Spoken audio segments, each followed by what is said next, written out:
All right, welcome to the Creation to Cash Flow podcast. On this podcast, we discuss strategies to help content creators and entrepreneurs improve their mindset.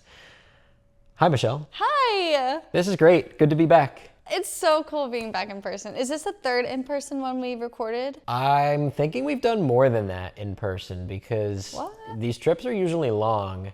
If not, then we're slacking because every time we're in person, it's for at least 2 weeks. So I hope this is not the third episode that we've done in person. Wow. Somebody tell us, because I'm pretty sure it is. But it's okay. We're in person, you guys. Yes, which is so exciting. These podcasts always come out to be some of our best. It's a little bit easier than recording it online. And we have a fantastic topic today. Oh, yeah. But first, how's it going, Michelle? It's good. I'm hungry, but I'm happy. It's raining in LA right now. If you're watching the YouTube video, then you can see behind us. But I'm just so happy. I'm so grateful that we get to do this and that we get to talk about things that even just help us, you know? Yeah, we're 96 episodes into this podcast, and I love doing it so much. I know. This is so much fun. I wish they were all in person, but we will make the most of every in-person episode as best we can. Yes. So, this week we have such a good episode for you guys. We are talking about dopamine and dopamine detoxing because obviously as content creators and entrepreneurs, the people that we make this podcast for, although if you're not one of those things and you love listening, we love having you. But we try to gear it towards that audience, and we're on our phones a lot and we're on our screens a lot, and it is kind of fucking up our brain a little bit. So we're going to talk about that and how to create some healthier boundaries between you and your dopamine producing activities. Yeah. I think anybody in the world needs this because it goes so much deeper than just like being creative or productive or organized. It's like literally make or break of happiness, I feel like, and having motivation in life and like having a drive and just being happy. Yeah, if you have access to the internet, then this is really important to understand. We are not psychologists or neuroscientists, so we're not giving you all of the science because I don't think y'all want the science, but we have a good amount for you, and we're going to break down the basics so that you understand how to have a healthy relationship with dopamine, which is one of the chemicals that your brain produces when you do things. Yes. And also, I could not tell you the science if I tried. Yeah. No. I don't think that's what they're here for.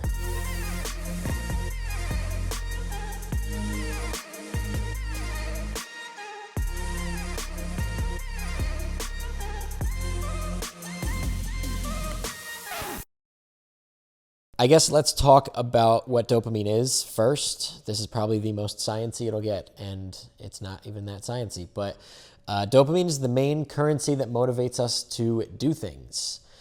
It's like the feel-good chemical when you accomplish a task. Yeah. But the internet has been around for like 25 years, and for the prior thousands of years, our brains have developed this system to make us feel a certain way and to make us value doing difficult things. But now the internet has like totally scrambled the way that our brain produces this hormone, and we're using it horribly, unfortunately. So we're going to talk about what that actually looks like. Yeah. I guess to begin, we can kind of talk about the spikes of dopamine that you get from certain activities versus like a slow, gradual increase. So the challenge is that our phones, like scrolling on TikTok, for example, which, I mean, I love TikTok. Without TikTok, I wouldn't be here doing this podcast with you. Fair. I wouldn't even know you. I would never meet you. That's so true.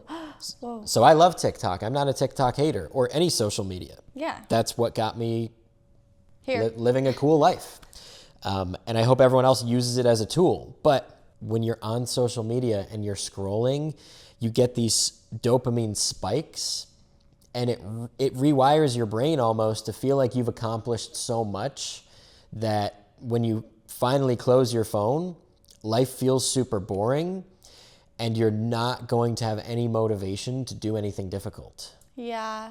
It's not even just like scrolling. It's even like getting a text message. It's anything that's just like this external stimuli that's not natural. Like technology is not natural, right? Like it's not healthy to be addicted to these things. However, I feel like majority of people are.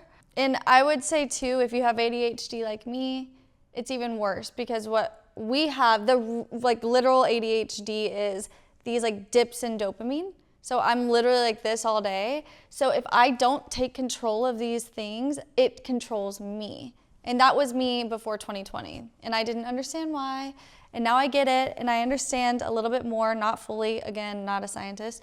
However, the way to combat these symptoms is by doing a lot of this.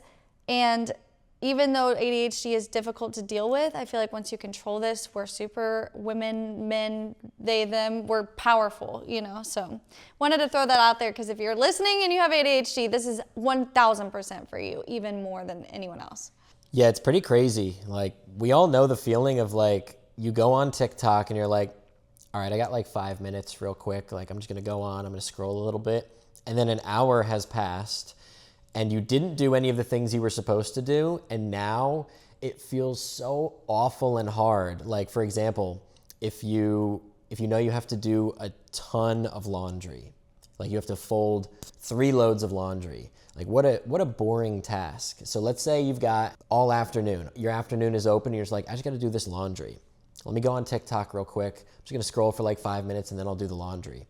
An hour passes. You scrolled the whole time because you're getting these dopamine hits. Your brain is loving it. So that's why it's so hard to close the app, and then until you've burnt out all of your available dopamine from the spikes, and then you crash.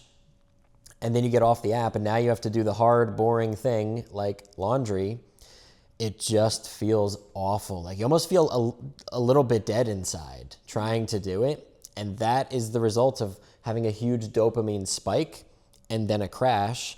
And the challenge is that your phone will always do this to you. And it makes things, whether it's like laundry, whether it's writing in your journal, whether it's painting something, learning an instrument, learning a new language, it makes all these things seem boring, not that interesting. It makes everything like learning a new language, picking up an instrument, it makes things like that seem boring and difficult. And everyone tells themselves that they don't have time, but it's just not a high dopamine producing activity. Everyone's screen time is super high. If you cut down half of your screen time, whether you spend an hour a day or 8 hours a day, because I don't know a single person that has less than an hour a day of screen time unless they live in Costa Rica. My Costa Rican friends might actually have that, but they're great at instruments. They know other languages. They do such amazing things with their lives, because I know everyone listening is like, God, I wish I knew another language. I wish I could play an instrument. I wish I could do these things, but I don't have time. But you actually do have time. You're just addicted to the dopamine hits that your phone give you. And that's what makes it really hard to then get off your phone and want to pick up something that's difficult and is not going to give you a dopamine spike. Right. And it's not just social media. A lot of these things are other things like food. Food is a huge dopamine spike that people get that they don't realize. Like, if you've listened to our podcast, you know my addiction to the Takis from Sprouts and Trader Joe's. They're not real Takis, don't worry, there's no red 40. However, I love them, and when I'm stressed, I crave them. It's like, I'm stressed, therefore I need dopamine, or I'm overwhelmed, I need dopamine. So I go to these chips, I get a spike, and then I crash, and then I'm depleted. And I'm like, well, now what? And I just remember, and we did our podcast during this season of my life where like, it was like winter, and I think it was 2 years ago, and I would like eat my Takis and I would be playing my solitaire game. I think there was like 3 days straight that I was just playing like solitaire cash while eating my Takis with my sparkling water, like, and watching something like, oh my God, I was just craving dopamine. I was craving that thing, and instead of doing it in a healthy way that was beneficial for me, that added value to me or to others, I was chasing these ones that are like a cocaine sniff. Like, you like get the high and then you crash and then you just need more of it, and that's when it becomes addicting. And that's whenever my self-control takes over and I'm like, I am better than this. I want to move to the penthouse, so I'm going to delete these apps on my phone. I'm going to not do these Takis. And it's so freaking insane how it's so directly correlated like us being here right now, is because I took control. I decided to be bored and sit in silence or just do the mundane tasks that aren't as rewarding at first. And now we're sitting here talking about this today. It's pretty crazy how that journey goes, because the only difference between you and, I don't want to say most people, you know, but like between you and someone that doesn't have the life that they want is the fact that they don't know that they're addicted to dopamine, and they don't have the tool or even the idea or the thought come across to be like, oh wow, if I could distance myself from technology and notifications. That's a huge one that helped you get to here, is the fact that Michelle literally cannot be reached. No. It is so hard to reach Michelle. I'm lucky that I made it onto the list of people that can reach her, but like there's like 6 of us. Yeah, there's It's a 6. great group. It's a wonderful group. Shout out to anyone listening that knows you're in the group of 6 people that can contact Michelle at any time. But it's true that like every time you get a notification, you get a little dopamine hit and it makes you open your phone. Notice how when you get a notification, you never just open your phone, handle whatever the notification was and close it. Like you probably then open up another app because your brain is like, oh, let's get another hit. Let's get another hit. Let's go on Instagram, and then let's go on TikTok. And now I got to check my Snapchats. And you just go through this cycle of apps until you're just like, there's nothing left. There's nothing left for me to see because I was on here for so long. Or, oh, I'm hungry, let me stop now and go get some dopamine from some food. And then all of a sudden you look back and you're like, the day has ended. I feel awful. I haven't done the things I wanted to. And you don't even know what's wrong. Like you don't even know what's happening in your brain. It's crazy. Yeah, and also I never understood dopamine until recently. I didn't know why these things worked. However, this was so eye-opening to me because I'm like, oh, all the things that I know I should and shouldn't do are directly scientifically correlated. Now we can explain it. However, in the past, I'm like, I just know this is what I need to do. Like I can feel it. But I also do want to mention scrolling on Amazon, shopping is a huge one. Shopping is a huge dopamine hit, not even just purchasing. Same with people who are addicted to like Tinder. So there's a lot of studies about like how even just the thought of doing that or the thought of a relationship like that is actually more satisfying than the act itself. So people get addicted to not even just hitting buy, but just like the potential of buying something and shopping. People will scroll for hours shopping. People will swipe right or left on Tinder. People will like do these things, and I get it. It's because they're chasing this like dopamine, and it's so readily available. So you have to have that self-control to be like, I know this isn't what's best for me. I'm gonna do something else that's better for me. And it's like, unless you're aware of that, you don't understand how you're feeling. It's just like what you're saying. You don't know why you don't feel good. You just know you're like, I'm tired. I don't have the energy. I'm gonna sit and rot. Like people that are rotting are just lacking motivation, i.e. dopamine. And it's because they're scrolling on their phone, you know? Yeah, it's pretty crazy when you really start thinking about how this shows up in your life. And like, if you're listening to this right now and you're like, I've been listening for a while, like I'm taking steps. I know I'm getting closer to my dream life. But if you know you still have really high screen time and that you're addicted to these dopamine spikes, it's going to be really hard to get where you want to go. But the challenge is that it's also really hard to detox from this because everything feels fucking boring for a while. Like, to be honest, like when I started playing guitar, low key part of me was like, this sucks. This is awful. I don't feel good from this at all. I'm getting no dopamine because this is really hard. Like, and it hurts my fingers. And I feel like it took like 2 weeks or something to barely be able to do the most basic song that Jose had showed me. It's like a cool tribal song. I don't know if he knows that I can play it actually, so don't tell him. Hopefully he's not listening to this because I'm going to see him in March and I'll show him. But anyway, it sucked.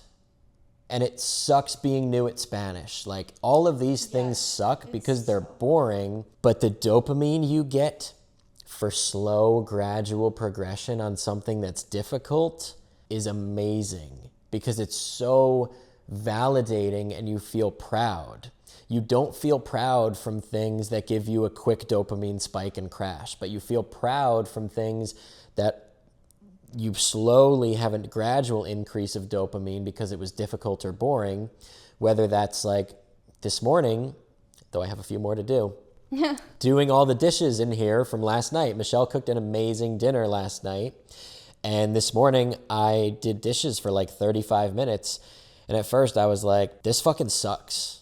You know, like that's like the internal thought in my brain. But then I'm like, ooh, but I'm going to feel so good when I'm done. Like I can't wait till these are done.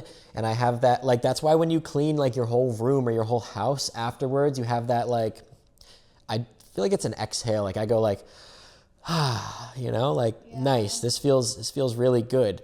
That is the effect of a slow, gradual dopamine increase from difficult, you know, like quote unquote boring activities. Yeah. Well, we're created, so if we think about it, back in our ancestral days with the cavemen, we have a genetic makeup where we would wake up at the sunrise, we were hunters and gatherers, we would try to have shelter, we would make sure things were taken care of, food was killed and cooked or whatever. And that is still our genetic makeup today. It's just we don't have to be in that mode anymore. And those were all tasks that were slow, they were natural, you do these things. Now, whenever we are putting unnatural things into our habits, it's that spike that we're not used to. And that's why cleaning and all these other things, they seem so mundane, but they're necessary. And so it's almost like biohacking, like, okay, what do I need to do to still get that slow release of dopamine or slow buildup of dopamine instead of trying to just like solve it temporarily to then crash again, like cocaine, like drugs, like that's what happens. And so we have to be more proactive about these things. It's kind of like when you go, which you've done this, so I'm going to question you about it.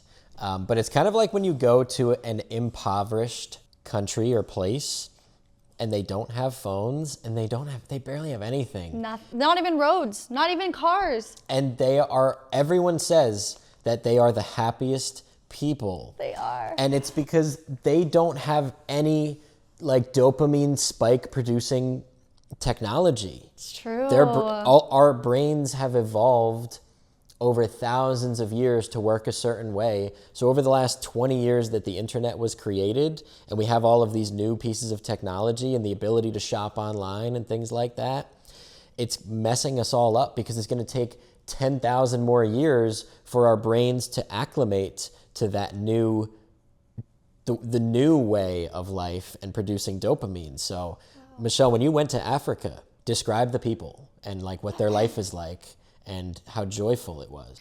Oh my gosh. So I went to Ethiopia. I went to Addis Ababa. I did not want to leave. I did not want to leave because everyone was so happy. I was so happy. We didn't have phones. We didn't have alarm clocks. We woke up when the sun rose. Everyone was so just grateful. So I would wake up and the people would make like breakfast. Like there were like cooks, like women that would make like Ethiopian breakfast, right? We would go to the town. We would walk there.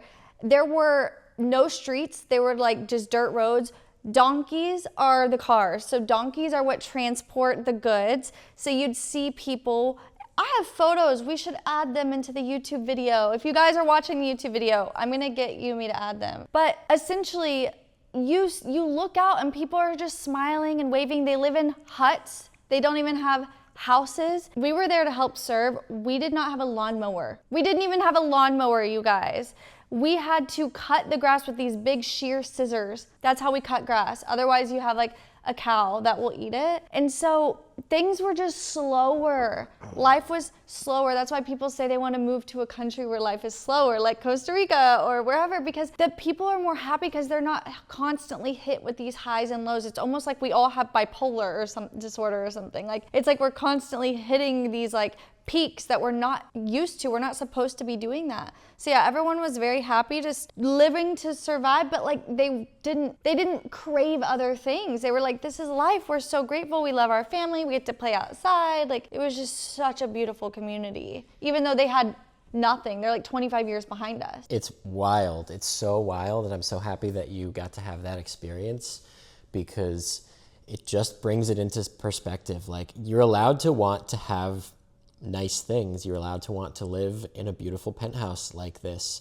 But at the same time, you still, in order to really be happy and fulfilled with your life, you've got to know how to set boundaries between these things that give you a dopamine spike, because it doesn't mean that you can, you can still live in a first world country and maybe you have access to clean water and food and transportation, and I love that, but you can still have those things without being addicted to dopamine, and you could still be that level of grateful, and you can still have that level of happiness too. But the lesson is that in these third world countries, they don't have a choice. They can't be addicted to some of these things, and that's why anyone who goes there will tell you those people are happier than I am. Yeah, the thing is, we have to have self-control. We have free will to enjoy these things, and I'm all about enjoying them. Please reward yourself with things. Obviously, I think if you're addicted, there needs to be a detox period, whether it's a 30-day, 7-day, 2-day, just anything. 30 minutes, you guys. 30 minutes will make a big difference.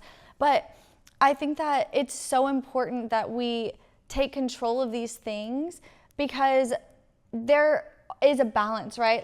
I still have no notifications on. When I'm in class, I have 0. Not even my 6 people can reach me because of it's silent when we're performing and acting class. But I don't scroll on social media. I don't look at my notifications. I don't feel good or bad about them. I'm neutral, and it took me detoxing to get there. I will never turn the TV on and watch a show in the middle of the day. If I'm ever watching something, it has to be after I've accomplished things I need to get done. And it's almost like I've been such a case study myself, because I see this, and I feel like I'm here because of the detoxing period, and because I've chosen to take control over these things instead of letting them just be something that control me, because it's so common and normal to be a scroller, to be a notificationer, to be shopping all the time, and I'm just I will not be that person. It's really easy. That's the challenge, is that all of these apps and devices are designed to be addicting. Yeah. So if you don't understand that they are trying, I don't want to sound like a conspiracy theorist where I'm oh, they're trying to make you addicted, but they are paying psychologists to program these apps in a certain way that make it extremely addicting, and to make sure that you get those dopamine hits so that you keep spending money and so they can get rich.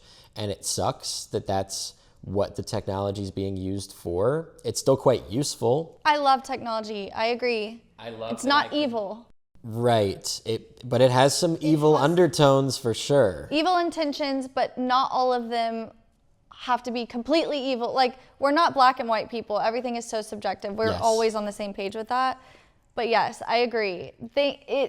That's why we have to be in control, but we could still enjoy these things at the right time.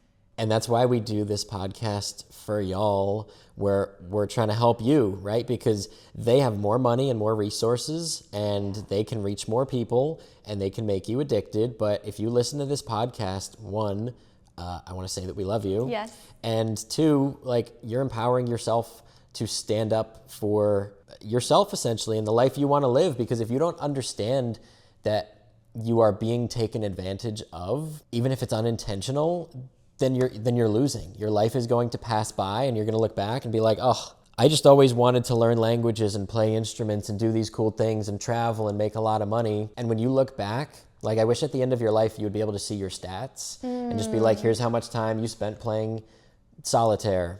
Here's how much time you were on Twitter. Here's how much time you were on Instagram. I would be so mortified. Even myself, I would be so mortified to lose even 6 months of my life, because truly, life is such a gift. It's not long, and you never know when it's going to be taken away. And if you were given a chance right now, in this moment that you're listening, to look back and see how many months of your life, because it is in months for sure. It's not days, it's not weeks, it's months. How many months of your life you have lost to your phone, you would probably be mortified, and you would probably change your habits right away. You would probably start detoxing immediately. And what I recommend doing at first, use the do not disturb feature on your phone. Yes. I didn't use this when I first met Michelle. I was because I remember I was I couldn't get in touch with her, So I was how am I supposed to, how are we supposed to communicate? So I started using that. I have, you can set up different do not disturb options. Like I have one called like yoga, kind of like your acting one. No one can contact me. I can't get any notifications at all. Yeah. I use that when I'm doing one of these slow, gradual dopamine producing activities, like taking a yoga class or just doing yoga, or I'm reading, or I'm doing anything self-development related. I make sure that no notifications can ruin it. And then I have some for while I'm working, where I'm like, all right, while I'm working, like Michelle can reach me, Mike can reach me, my friends and family, like very close friends and family can reach me, but like nothing else. And you can create all of these, and I recommend you always have one on. Yeah. Always have one of them on to whatever degree that looks like for you, because the notifications and the distance from your phone will help you stop being addicted to it. And the next tip I have for you to detox: move your phone charger away from your bed. We need a clip of how many times I've said that on this podcast. You've said it so many times. I say it so much to y'all because truly this changed my life. Like I am here staying with Michelle right now. If you go in that bedroom, you will see that my bed is like on the left wall and my phone charger is in the farthest corner. Yeah. Like it is not a joke. If you're listening to this podcast and you have not moved your phone charger away from your bed, I don't even feel bad for you at this point. I've said it so many fucking times. You're going to lose, because you are going to get addicted to these apps. You're going to wake up and you're going to grab your phone. And if it's right there and you're sleepy, you're not conscious enough to make the decision to be like, oh wait, I forgot I'm dopamine detoxing because Nick and Michelle said that that's going to help me. So you're going to reach for your phone and you're going to lose that battle. Because when you start the day with your phone, you deplete all of your dopamine and the rest of the day is going to suck. Yeah, you won't feel motivated to do anything. Remember, your motivation comes from dopamine. And I watched some neuroscientists talk about this yesterday. If you wake up and grab your phone, you are immediately, whether you're just seeing a notification, checking an email, even if you're not on social media, that is an immediate dopamine spike, then you crash. There is nothing else you want to do. You're going to feel like crap. You're going to be like, I don't want to do these things. You're going to be miserable. You don't want to do that to yourself. It is the most powerful thing. And also, I don't even suggest this for a detox. I suggest this as a habit for the rest of your life. Like, don't even make this just a detox, like temporary phase. Right. Make this a habit. But lately I've been rolling over, grabbing my 6-minute diary, doing my morning thing, getting on my sofa. I have a little sofa in my bedroom right now. And then I read my Atomic Habits book. And I have my little $100 bill bookmark. And I read my book. And Ollie will typically come cuddle me for a little bit. And then I get up and I change and I get ready for the day. And I've had more motivation and energy because I'm not looking at my phone. And it's the simplest thing. And you've said it a billion times, but it's like, why is it so freaking hard to do that? It's because we're addicted. It's an addiction. If we're telling you this is what you need to do and you're not doing it, you're addicted. So do it for you, because literally no one else is going to do it for you. And I think the worst part is that it also gets worse with time. Kind of like drinking, where like if you're not a drinker at all, I don't know if you've ever seen the graphs where like it's like a little smiley face graph that I'm picturing. Hopefully it's probably pretty easy to find. It kind of just breaks down how like over time, as you drink more, you become like, as you drink more frequently, more times in your life, it makes you feel less happy. And like dopamine is the same way, like these spikes and crashes. So for example, if you're not a drinker, like you drink like once a month and you have like 2 or 3 drinks, like you feel all good and warm and happy and bubbly. If you drink like once a week and you have 3 drinks, it doesn't give you the same good feeling. It doesn't give you the same high. And like, that's why people who drink every day and become alcoholics and have these issues, that's why they often become like angry or violent, because they're addicted to the feel-good chemical, but you start getting less of that feel-good chemical too, because you just mess up the entire chemistry of your brain. And that's how it works with your phone and the technology and the things we're talking about too, is like, it's not like you always get the same good spike and crash. Like it also, like you start to want more and more and more, literally like a drug addict, where you're like, I need to see something crazier on my social media. And that's also why over the last few years, social media has trended to be even more fast-paced and even more dopamine releasing, because everyone is becoming more addicted to it. Like we're all drug addicts for it. So it's hard, because I know so many people that try to stand up to that, and they're like, I make content that's slow and boring and spiritual. And I don't care if it's not going to get views, because I know the people that follow me, they're going to get what they need from it. Yeah, it's almost like even me, like if I'm in a stressful state or whatever, I will typically go to like a true crime podcast, or I will go to like some type of podcast that's not necessarily adding value to me, because it gives me this like dopamine, right? But it takes so much more effort for me to listen to something like this, to be completely honest. And I've learned it's directly correlated to how stressed am I? Did I start my day with my phone? Did I what dopamine crash am I in right now? And the best thing to do is to stop and not have like those little spikes, more spikes. Also, the thing about drugs and alcohol addiction, you're addicted to dopamine. It's the dope that gives you dopamine. Drugs and alcohol give you dopamine. So we're all addicted to the same thing. It's just, yes, drugs and alcohol are horrible and detrimental. Social media can be too. It truly can be too. It's just we don't have facilities for rehab yet. I feel like we will in the future, because it's only getting worse. Our attention span, our craving is only getting shorter. And so it's like, I think there will be some rehab facilities for this. We're going to need it. Yeah, currently the only rehab facility is the Creation to Cash Flow podcast. That's all we've got right now. So if y'all are listening and you've been loving this episode, go drop us the 5 stars that you've been probably meaning to,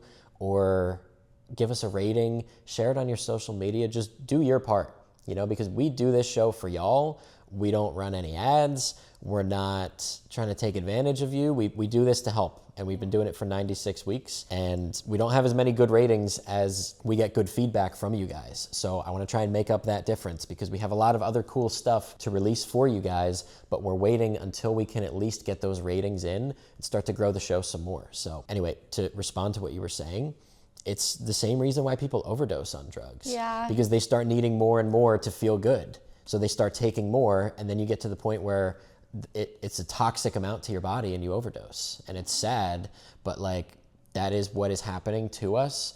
Your phone is not as harmful as drugs, but it's doing the same thing to your brain. It's harmful for your future and those around you and your connections and your relationships. I think that's very harmful. Yeah. But when used properly, it can be a wonderful thing.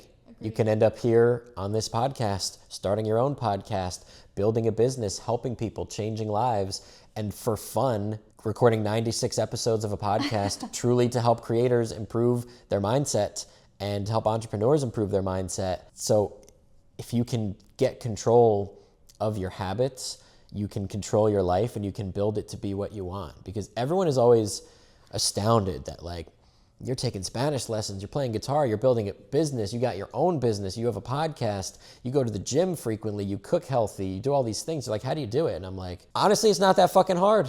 I'm not working every hour of the day at all. Since I've been here, I've been trying to tan a lot. I hope I show, because the last time we recorded here, I was pretty dark. Yeah. I really like those clips. I was pretty dark. It was warmer then. But I don't work that much, but I work hard. Yeah. And I know that when I'm not working, I'm still thinking, I'm still ideating, because I'm not just scrolling. I'm not just wasting my life and my time. I use that to build life skills, and then I apply them in my work. So it's really efficient, right? Learning guitar is not helping me decide who to hire, who to fire, how to make decisions like that.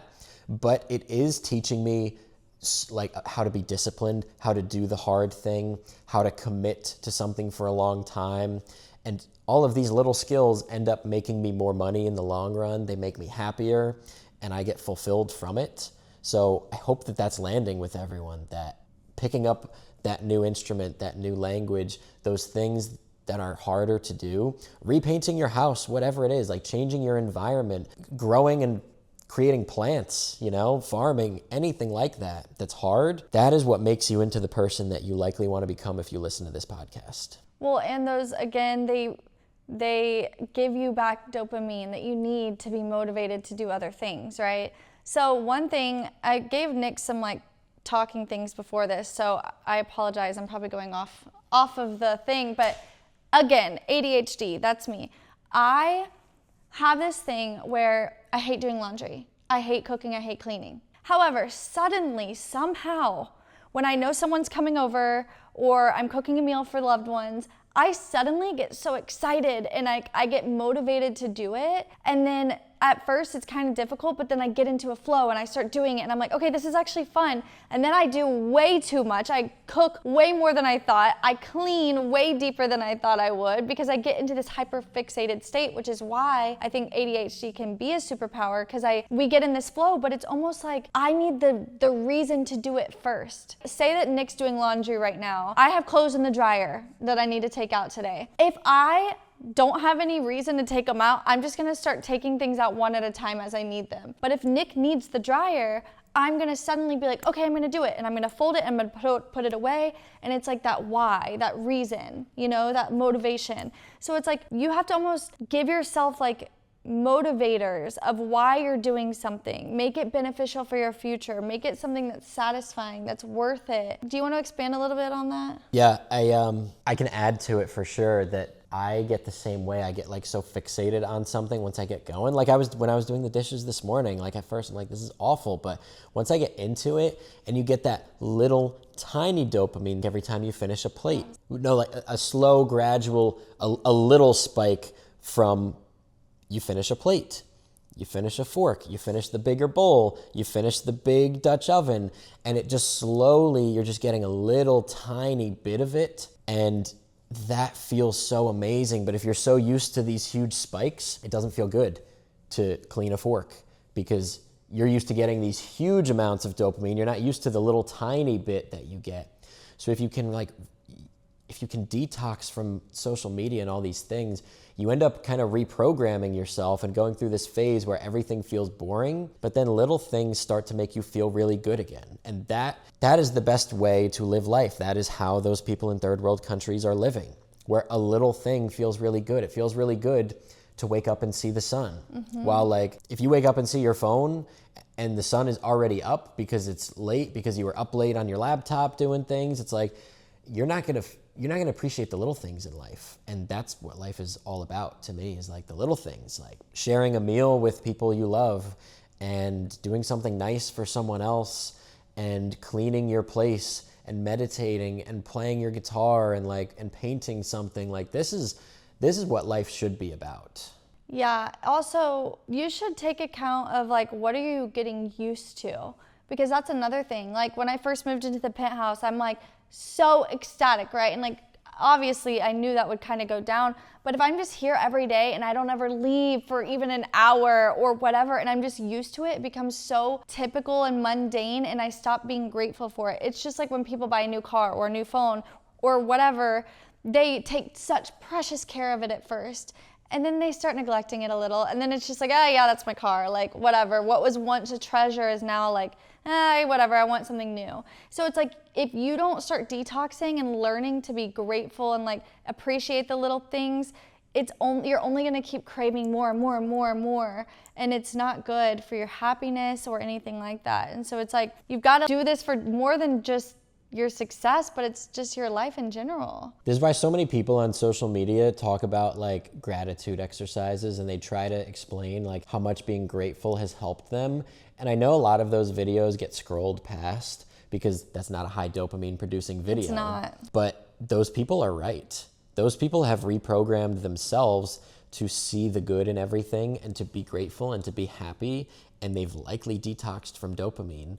And so it sucks that like that's the kind of content that with time does worse and worse and worse, and the kind of content that's crazier, like Red Bull. Like they are constantly trying to just push the limit of how crazy they can get. They had someone skydive from outer space. Like they are constantly trying to get crazier and crazier and crazier. And that is the same as the drug addict that's like, I need more, I need more, I need more, I need more. Yeah. So it's hard, right? Because we can't change that. And, social media is really important for the work that we do. So it's not easy to spread these messages that don't produce tons of dopamine. Like if you just watch this whole thing on YouTube, this is not that high of a dopamine produce. Also, hi. Hi. I'm using Ollie as a table right now. With all the hair. But this is not that high of a dopamine producing video. It's not, because you've probably seen on YouTube like shark attacks and like crazy things happen.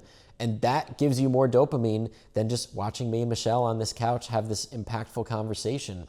But If you rebuild your social media feed, rebuild your life, set up notifications, boundaries, move your phone charger, all of this combines to change what you get dopamine from.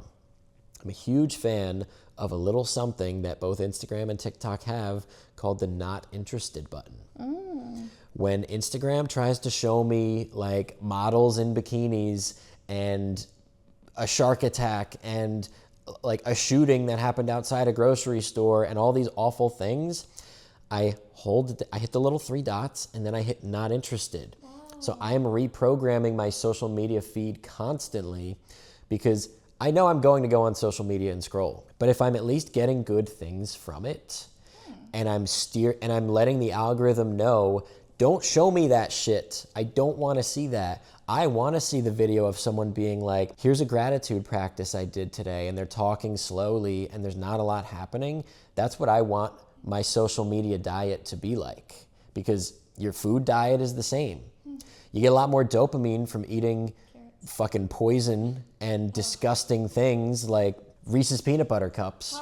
You know, like I love Reese's peanut butter cups. They taste amazing.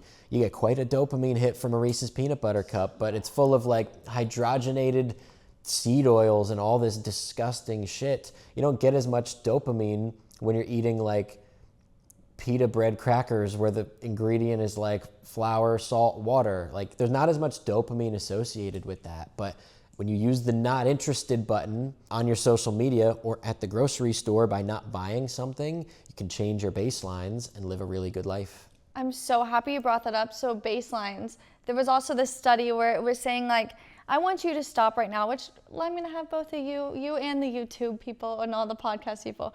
Stop right now and think about like the last good meal you had. Was it last night with the meal that I cooked? Yeah, it was fucking awesome. So let's say every night you're eating like your favorite meal. Say you're eating like steak, or like last night I made this cream cheese, garlic and herbs stuffed chicken breast wrapped in bacon with some parsley, and it was so good. Is my mouth supposed to water so much? Yes, it is. Yes, that is a good response. Keep the mouth watering.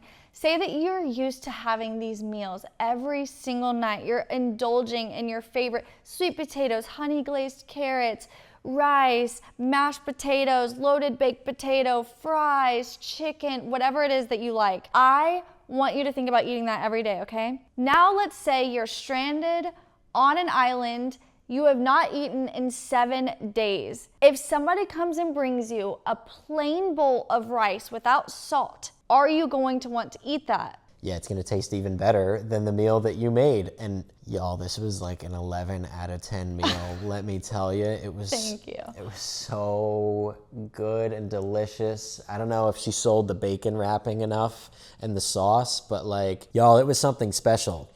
But yeah, if you were stranded on that island for 7 days and your dopamine, all of your baselines reset. Exactly. And you have a brand new appreciation for the little things, and you bring me a bowl of rice, that's going to be the best thing I've ever eaten. Right, but imagine if I brought you that bowl of rice right now when we have leftover, Get you know it what away. I mean? Get it away from Exactly. me. That's disgusting, Michelle. What we're saying right now is you've got to reset your baseline. That's what I was talking about. When I leave my apartment, I'm resetting my baseline for what I'm used to, because I do feel like living where I live right now is a dopamine overload 24/7. I'm just so happy and grateful. I'm obsessed with where I live.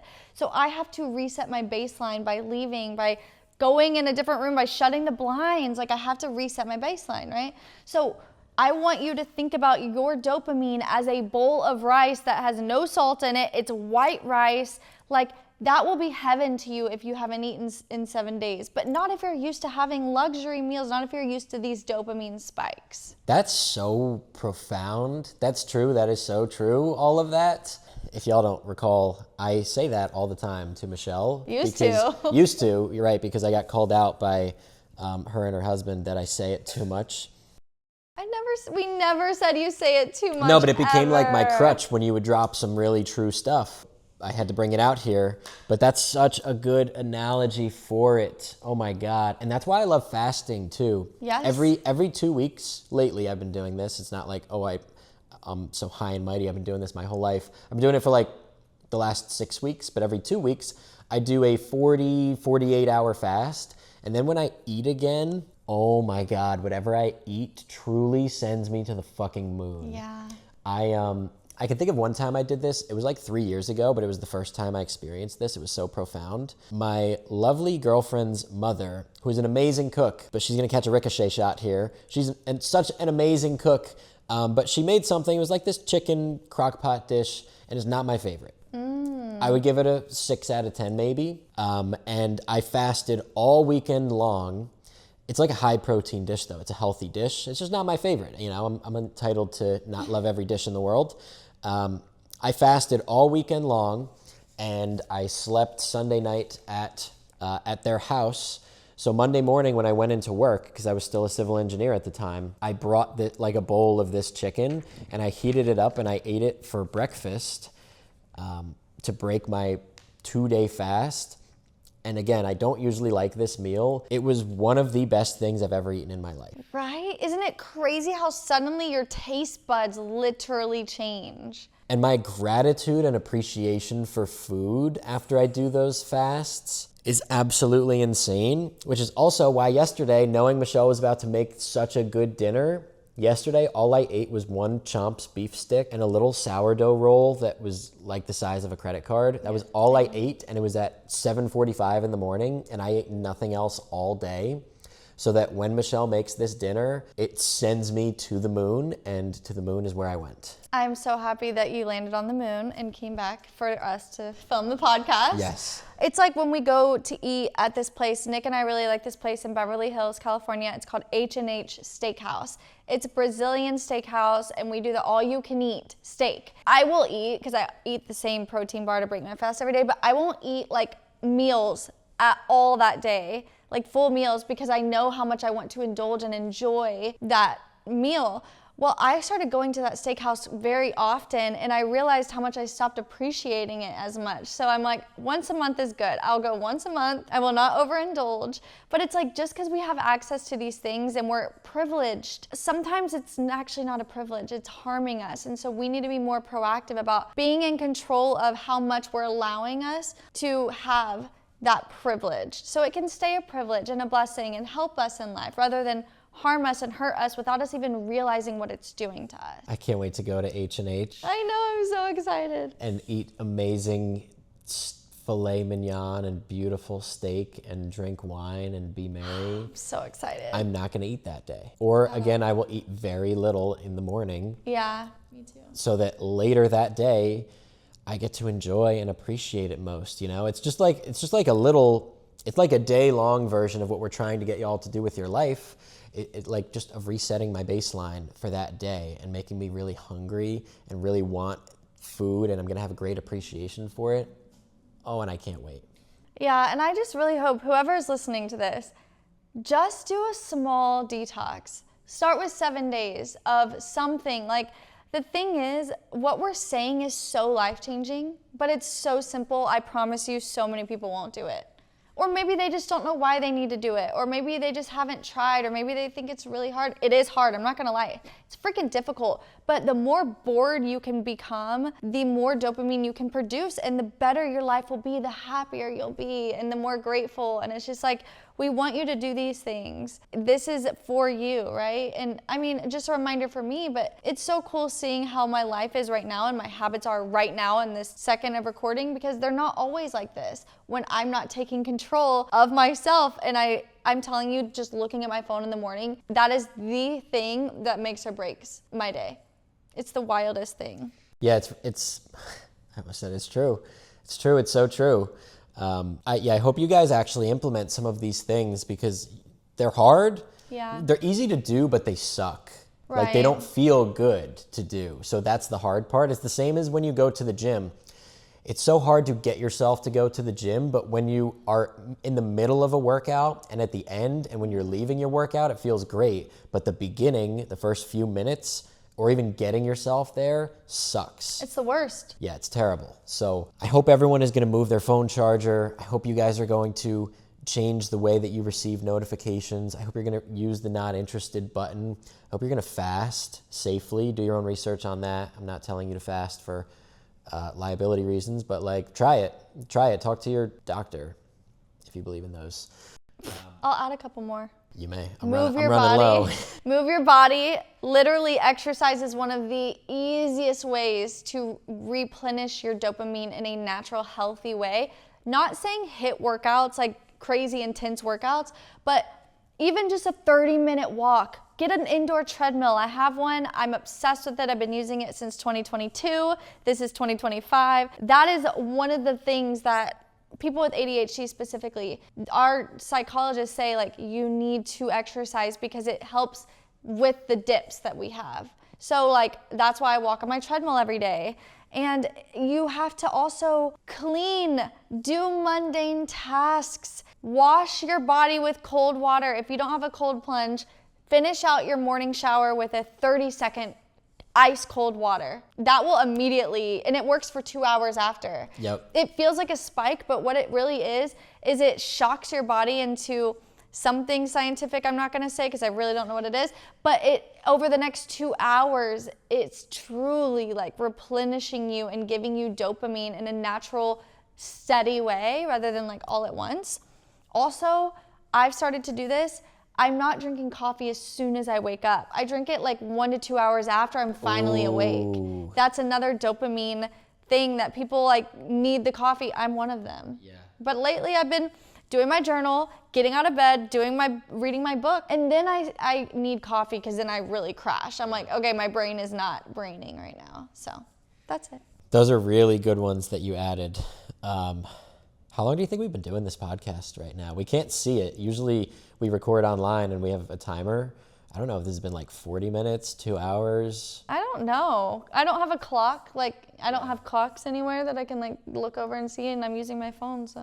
They don't fit your feng shui clocks. No, also the penthouse clock is underneath the cabinet, like on the microwave. Like, you don't see it. I don't know how long we've been doing this. Well, I hope that y'all made it all the way through, because a lot of people, because they needed to go run off and get a dopamine hit, probably scrolled or put on something else or started a new activity. So to those of you that are still listening right now, we love you extra. We love you even more than the other people. Just kidding. But please, we do this for y'all. Yeah. All we ask in return, rate the show. Because we have a lot of cool stuff that we want to release to you, but we don't have nearly enough 5-star ratings. So we want to get that going first. And make sure to check us out on YouTube if you're not watching on YouTube, as well as Instagram and TikTok at Creation to Cashflow. Check Michelle out on all of her platforms at Michelle JH. That's Michelle with 2 L's, 4 E's, JH. You can find me on everything at Get Ahead with Nick. And anything else you have to say? My YouTube is actually Michelle Henderson is my username, not Michelle JH. Oh, God. I started posting on YouTube. That's really cool. I hope you guys go check it out. I have to totally redo my ending sequence now. You finally memorized it. Yeah, now right? you're going to have to change it. Oh, God. All right, we love y'all. Thanks for listening. Bye, guys. Bye.